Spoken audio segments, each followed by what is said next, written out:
Yesterday, we had a long discussion in Entebbe,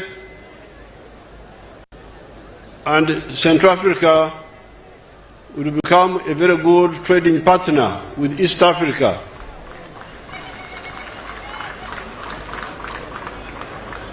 Central African Republic is just after Congo and South Sudan. And together with Central Africa, we want to persuade the government of Congo and the government of South Sudan that we work on the roads from Arua to Isiro in Congo to Obo in Central African Republic. And then we need to persuade the government of South Sudan for a road through Yei, Meridi, Yambio, up to Central African Republic. Then East Africa will be linked by road at least with Central African Republic and beyond. As we are working on that, I invite the Uganda Airlines to look at the possibility, and our air cargo companies, to look at the possibility of flying to Bangui a few times, even if it is not daily, but some few times, so that we can link up with our brothers there and sisters. Secondly, I want to congratulate General Museveni, the new CDF, for rationalizing the parade.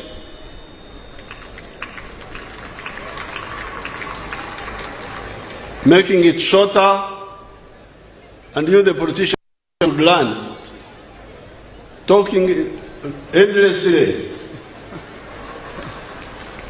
about nothing.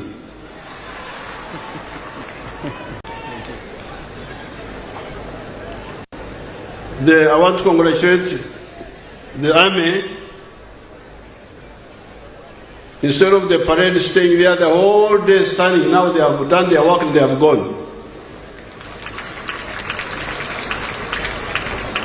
So I want to congratulate General Muhoozi for bringing that rationality. The old parade, we got it from our brothers, but it is time to reform them. I congratulate them. Muriye mutie. Habari. Nyinyi wa Samia na wa Kenya na wasalimia. Salamu kwa wote. Mwebale muno. I congratulate all Ugandans on this 62nd anniversary of Uganda's independence. As I've told you many times, at Uganda's independence, our economy was a typical colonial one, characterized by being an enclave, meaning island economy of 3 C's and 3 T's, as was being described by the colonists themselves. The 3 C's were coffee, cotton, and copper, and the 3 T's were tobacco, tea, and tourism.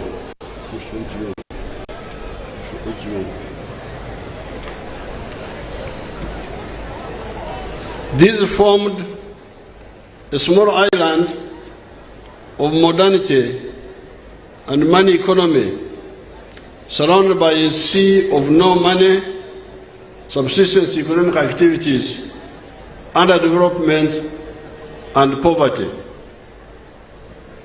By 1962, only 9% of the homesteads were in the money economy, which means that a whole 91% were outside the money economy. Being outside the money economy meant poor housing, no education for the children, no clean water, poor nutrition, poor health, and poverty. On account of the wrong ideology of the politics of identity, tribes, religion, and gender chauvinism, the country was divided and unstable.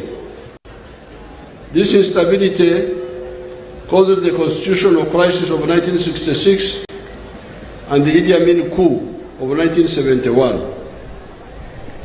When the ignorant Idi Amin came into government, he expelled one element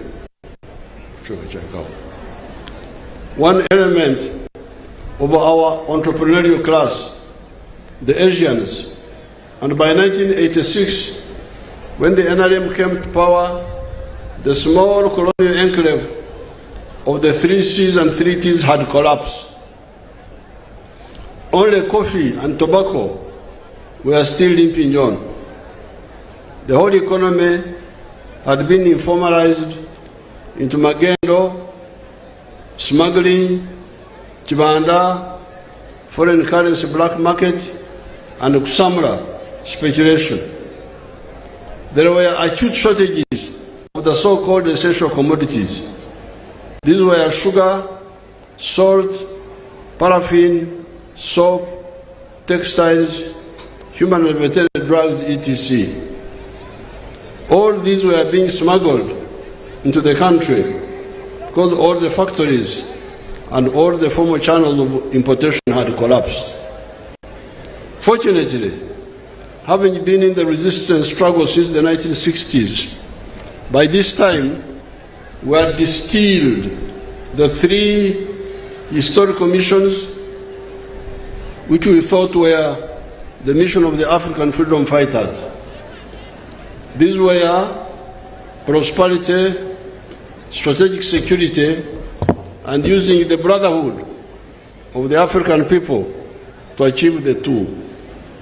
The question was, and it still is, did Africans need and deserve prosperity and affluence just like other people in some few places in the world were enjoying by that time, or not?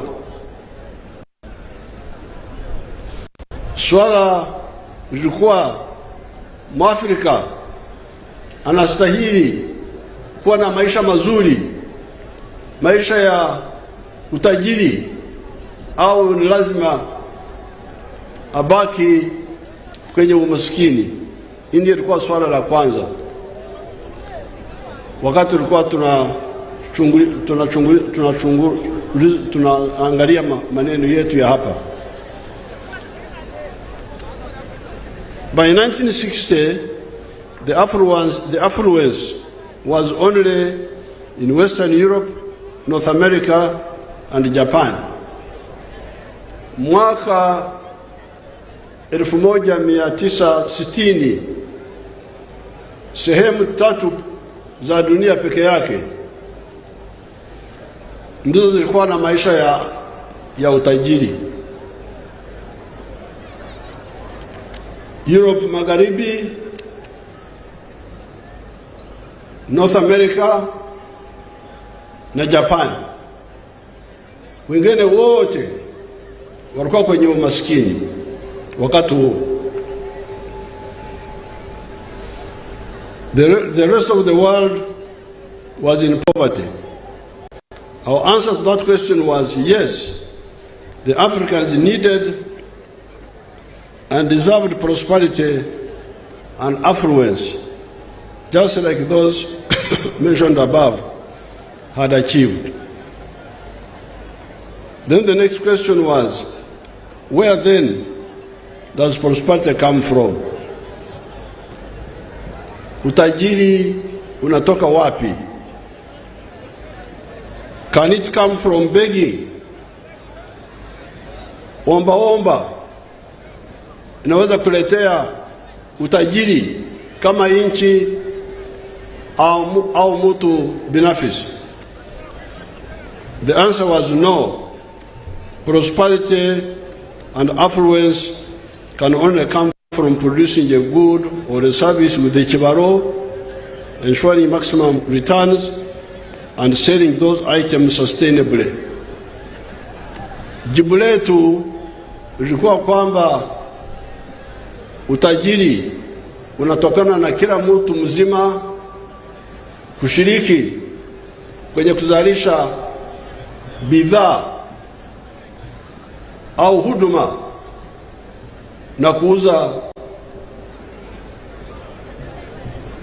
hizo bidhaa na watu kulipa kwa huduma yako ambayo umewatolea.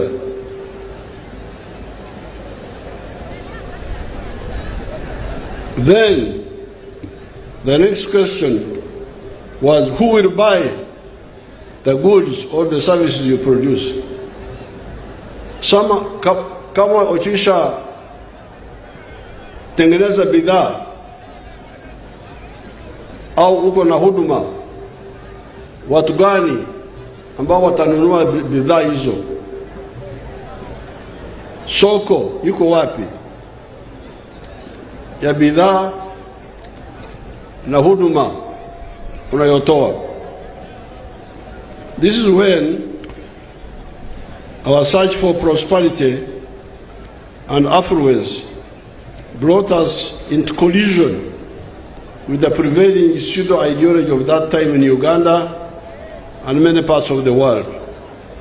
This was the ideology and the politics of highlighting the importance of identity of tribes, religion, and gender chauvinism.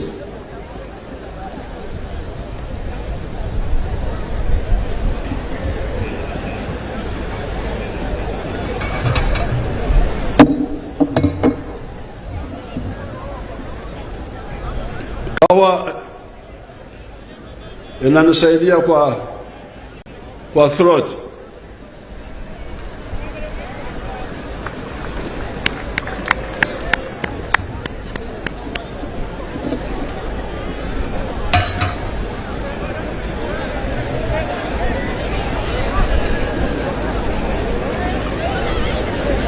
This was the ideology and the politics of highlighting the importance of identity of tribes, religion, and gender chauvinism. We discovered that in the case of Uganda, people of the same tribe or locality tend to produce similar products and therefore cannot easily buy from one another. Therefore, it was clear that in the case of Uganda, once a zone produced goods and services, the next assistance to the effort of wealth and affluence creation would come from other zones of Uganda, most probably other tribes of Uganda, in the form of buying what was produced. That is how Uganda, as a country, became very crucial for the wealth creation of the different zones. Wakati nilikuwa nakuja hapa, nisimama hapa karibu kwa makazi ya mwananchi pale karibu, na niuliza watu ambao walikuwa pale wanafanya kazi gani. Watu kama wawili waniambia kwamba wanafanya biashara ya kuuza mazao Alafu niliwauliza mazao mnayotoa wapi? Hapa. Wananiambia kwamba wanatoa mazao Kamwenje.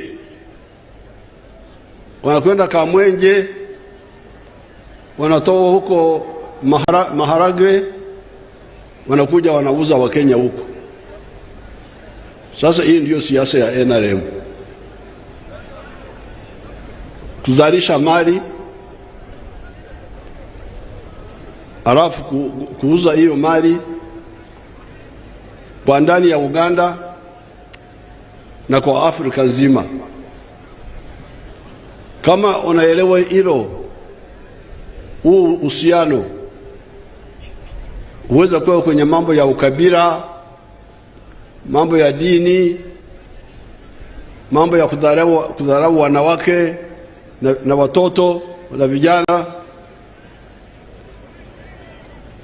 Haya yote ni madhambi ya wanyonyaji. Ndio wanaamini mambo hayo, kwa sababu huyu mtu hapa kilomita, nusu kilomita hapa, nilisimama hapo, utajiri wake unatoka Kamwenje, ndio anatoa maharage. Kwa hiyo watu wa Kamwenje wanamsaidia kibiashara, alafu na yeye anawasaidia kwa sababu anafikisha bidhaa zao, mazao yao kwenye soko la Kenya. That is where prosperity comes from. Prosperity comes from producing a good or a service and selling it. And whoever buys it is contributing to your prosperity. And you are also contributing to his prosperity.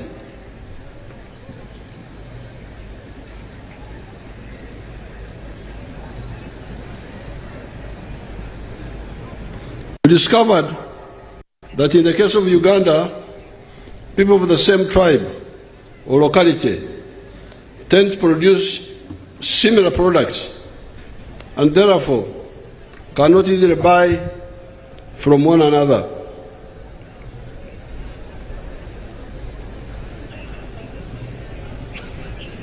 Therefore, it was clear that in the case of Uganda, once a zone produces goods and services, the next assistance to the effort of wealth and affluence creation would come from other zones of Uganda, most probably other tribes of Uganda, in the form of buying what was produced. That is how Uganda, as a country, became very crucial for wealth creation of the different zones. All the zones, all the tribes, all the religions, or the gender groups of Uganda needed Uganda for their prosperity and affluence. That is how we distilled the first ideological principle of the NRM, patriotism. Love Uganda. Why? It is because you need it for your prosperity. Ndio sababu jambo letu la kwanza kisiasa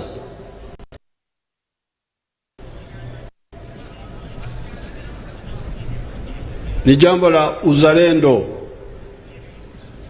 Lazima upende Uganda kuliko kuangalia makabila na madini na grupu zingine. Sababu gani? Kwa sababu utajiri wako unasaidiwa zaidi na Uganda kuliko kila kabila likijitenga peke yake. However, soon we discovered that even Uganda was not enough. We needed East Africa, and we needed Africa for a bigger market. That's our second principle of Pan-Africanism. Love Africa. Why? It is because you need it for your prosperity. Soko la ndani ya Uganda halitoshi. Soko la Kenya halitoshi wazalishaji mali wa Kenya. Tangu mwaka 64 mfuko wangu wakati bado niko mtoto wa shule, ulikuwa unasaidia wa Kenya kwa kununua bidhaa kutoka Kenya. Kule kwetu mbali Mbarara walikuwa wanaleta maziwa kwenye karatasi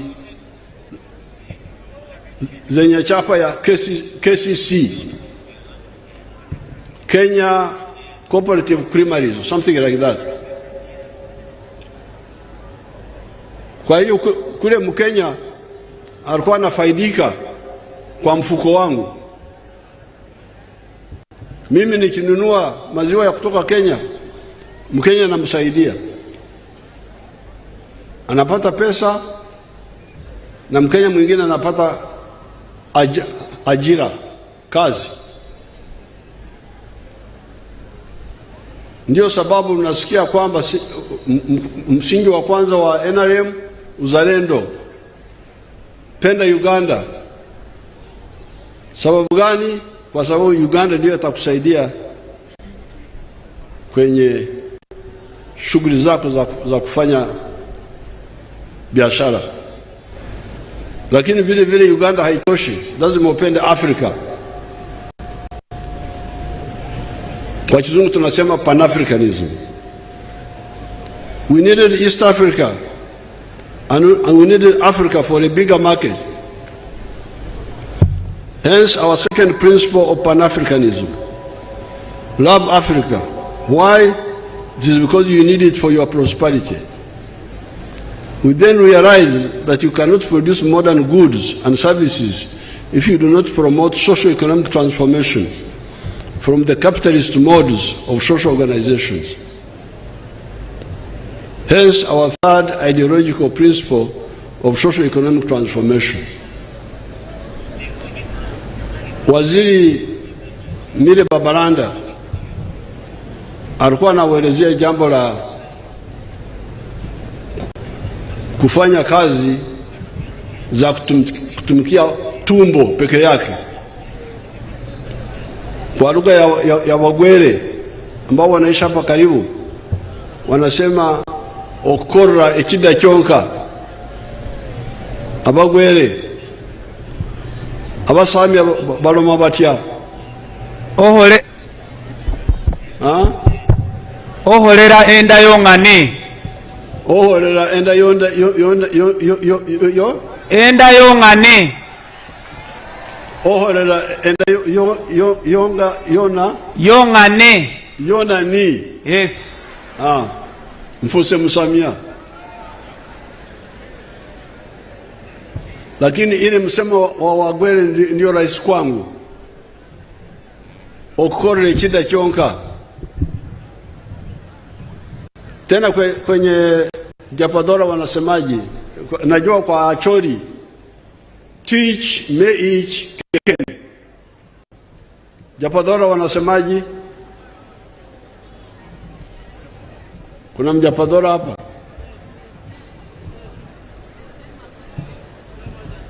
Where is my talkative girl? Opendi.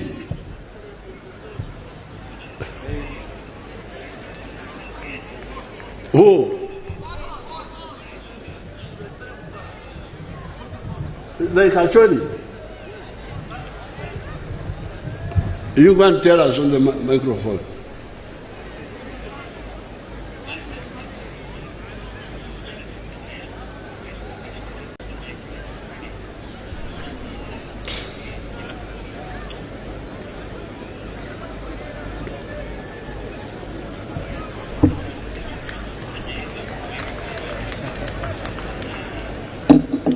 Good for his exercise.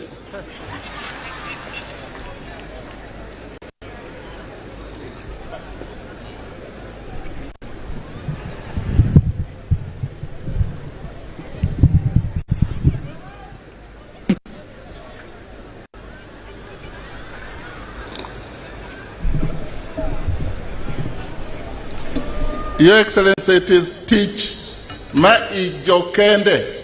Very good. Even in Acholi, we understand the same. Very good. So the Acholi version is the one I have mastered. teach me each keken. So tukizungumzia NRM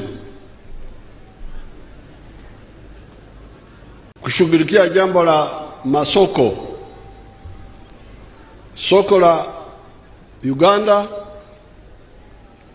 kutengeneza barabara, kutengeneza umeme, kuleta amani, tuweze kuwa na shwari kwa nchi yote. Bila wewe kugeusha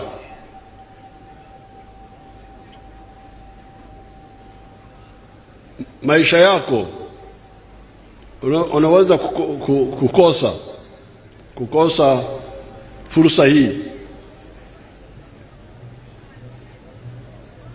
Ndio tunasema kila mmoja lazima ajifunze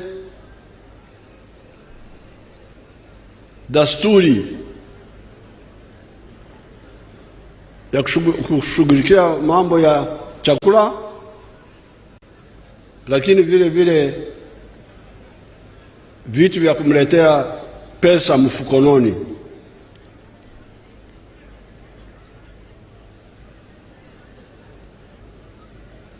Na wamesikia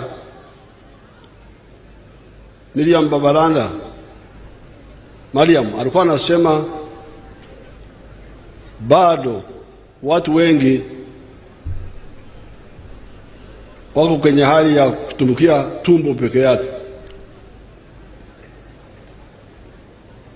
na baadaye nitakuja kujigusia. Therefore, our third ideological principle is social economic transformation. Lazima mugeushe maisha yenu, mtoke kwenye hali ya kutumikia tumbo peke yake, mwe kwenye hali ya kutumikia tumbo na kitu cha kuweka mfukoni. The final ideological principle we distilled was democracy, so that the people are able to hold their leaders accountable,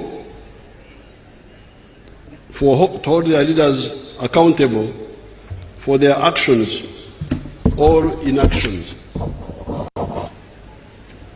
The second historical mission we distilled was strategic security.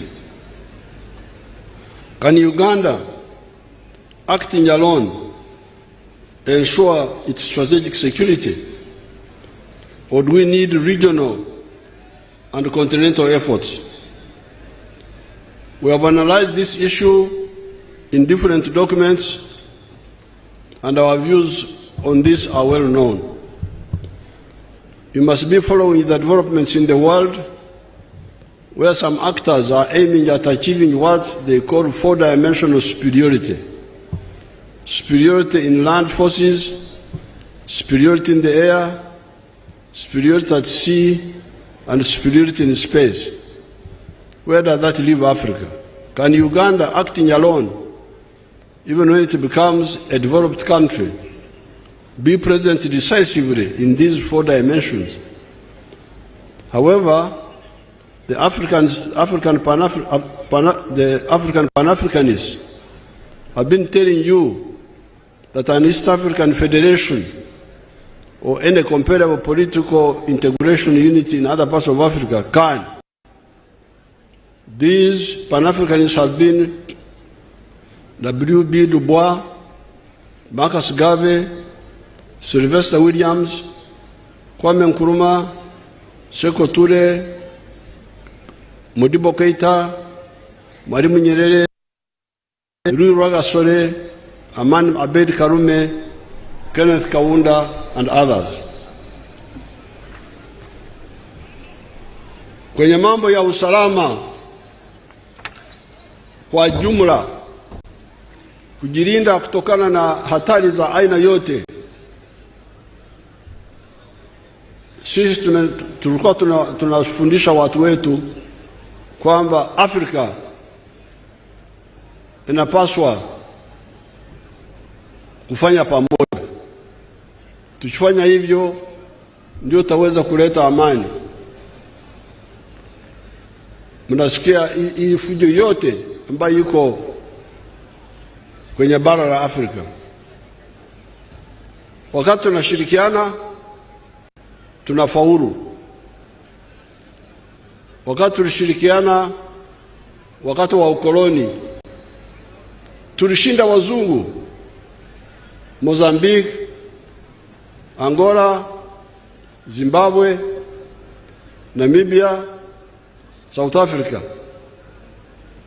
Kwa kushirikiana tuliwashinda kivita.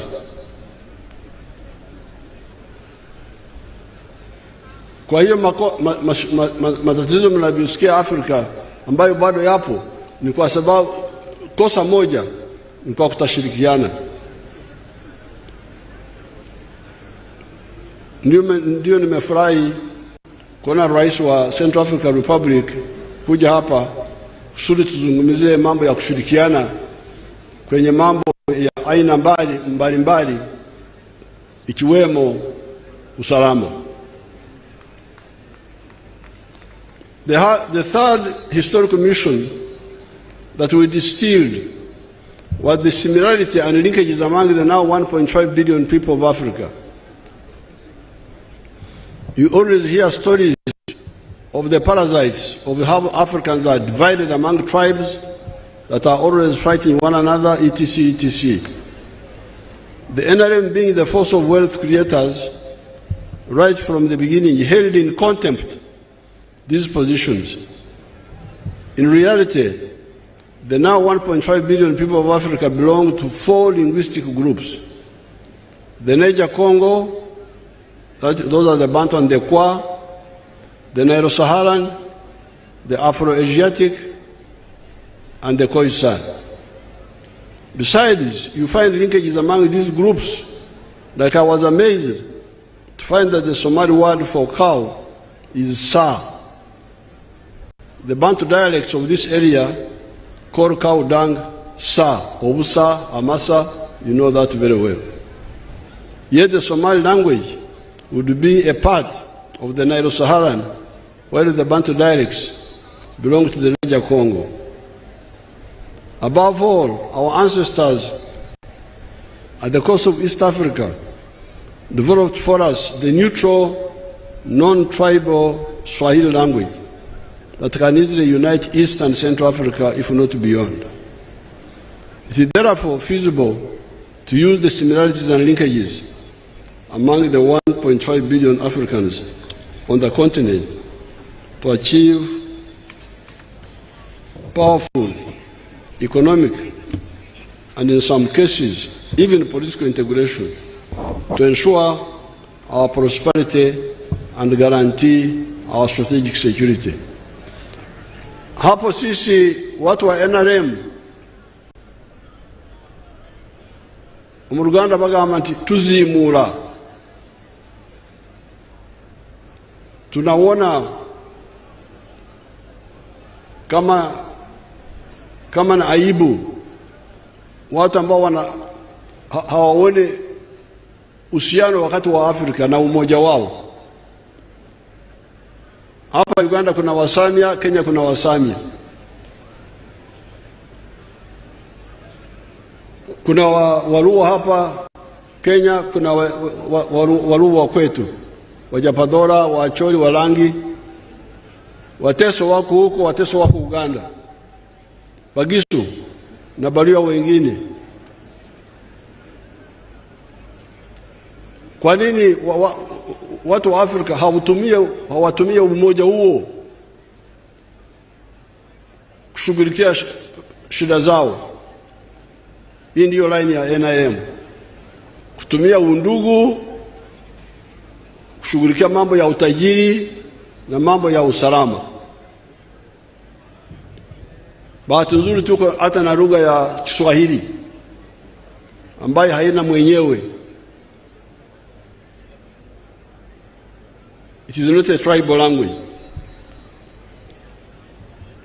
With the 4 ideological principles and the 3 historical missions, we have been able to achieve progress in 5 phases. These phases were the minimum economic recovery to bring back the small colonial island of the 3 C's and the 3 T's. Phase 1. Phase 2, expanding the small island of the money economy. Phase 3, diversifying the economy. Phase 4, adding value to the raw materials and promoting industrialization. And 5, entering the knowledge economy. We were able to revive the production of tea that had sunk to 3 million kilograms from 23 million kilograms of 1970. Bring back tourism, bring back cotton production, and we are working on reviving and upgrading the production of copper. We did not only revive the production of these products, but expanded them as follows. Coffee from 2 million bags to now 9 million bags. Tea from 3 million bags to 60 million kilograms. 3 million kilograms to 60 million kilograms. Tourism from earning $17 million of 1970 to $1.5 billion of the pre-COVID time. We have diversified, going away from the colonial deception of having what they called cash crops and non-cash crops. This is what Mariam was talking about. We told our people that anything that is used by society on a large scale can be a cash product. Hence, maize, milk, cassava, beef, bananas, fruits, forest products, etc. are now cash products. These products deal with the import substitution and expanding our exports. We realized that the big problem of Africa and the other colonies has been the issue of producing only raw materials. This has been a disaster for Africa. Uganda may get $2.5 kilogram per kg, per kilo, for bean coffee. The same kilogram, roasted, turned into coffee powder, and packed outside, may fetch $40. As a consequence of this, from the global coffee value of $460 billion, the coffee growing countries of the world are sharing only $25 billion, and Africa only $2.5 billion. Germany, a non-coffee growing country, earns $65 billion, more than all the coffee growing countries of the world. This is how the colonies and the new colonies have been donating money, jobs, and development energies to Europe and North America. Therefore, we have been deliberately taking steps to end this betrayal by African leaders to Africa. Mambo ya kuuza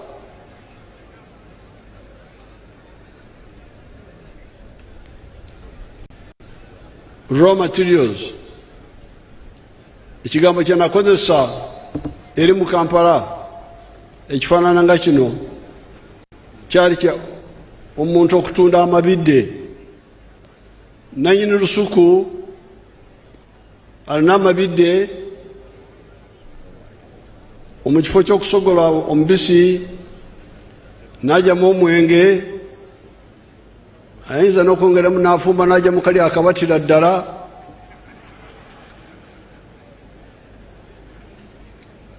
Mpulira nti mukaagala nnyo ako, nze sikakwatako, gy'emyaka 8 gye mulaba akantu ako.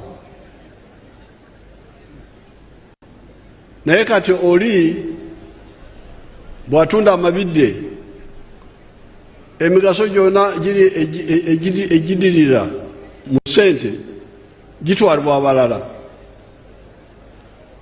Yensonga ffe abaNRM tubagamba nti totunda amabidde, weesogolera omubisi, ogyemu omwenge, oba oli wakukola kali akatira ddala abantu bakole, naye ojemu kinene, ojemu ekyomugaso kyonna. Kati wakati tunakuja kwenye kahawa ulimwenguni, thamani ya kahawa bilioni.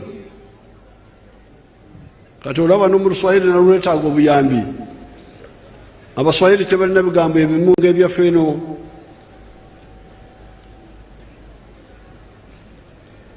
Kama sisi watu wa bara, bilioni tujiita akawumbi. Kati